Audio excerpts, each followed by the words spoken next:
So we're getting to the time of year, mid-March, where you have these big temperature contrasts, and with decent low pressure systems, that creates heavy snow systems on the northern half and severe weather on the south. This is a pretty classic spring storm here with snow for the upper central U.S. through the Midwest. We're going to see those winter storm warnings and advisories on the periphery through your Saturday into your Sunday as that system lifts out of the area. Let's take a look at it. In the middle, a little corridor of freezing rain, otherwise snow on the northern portion, and heavy rains, even some stronger thunderstorms on the southern half. Fargo, Bismarck, the Twin Cities, a definite hit. Rochester up into Grand Rapids, Minnesota, much of Wisconsin, the UP of Michigan. Again, this area has been very hard hit over the last few months, and this will sit and spin and slowly migrate across portions of Ontario and Quebec as well, bringing that leading edge across portions of the Northeast up into interior New England with some wintry mix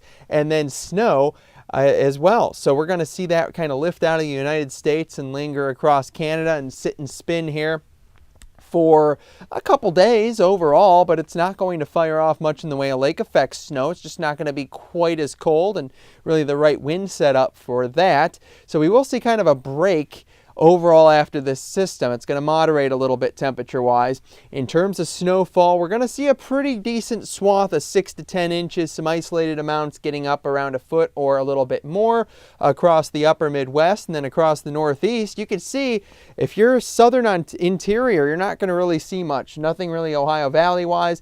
Up into Canada, up into portions of New England, back into Maine, that's where you're going to see your 5, 10 inches or a little bit more from this system overall. That's not the only impact. The severe weather side of things should be raging across much of the Tennessee, maybe the lower Ohio Valley, and then into Dixie Alley again. This could be another tornado maker like last week, but it should not be as significant. There will be some damaging winds, some typical severe thunderstorms, but this should not be a major severe weather outbreak. Still, it's going to be feisty. It will create some impacts across portions there in the south. Winds will be a little bit more widespread, but not as severe as the system we had 2 weeks ago.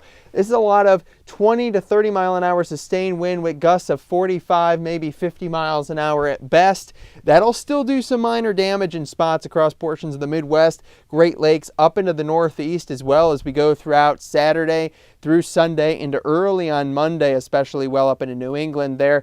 But overall, a lot of the sustained gusts just won't be that bad.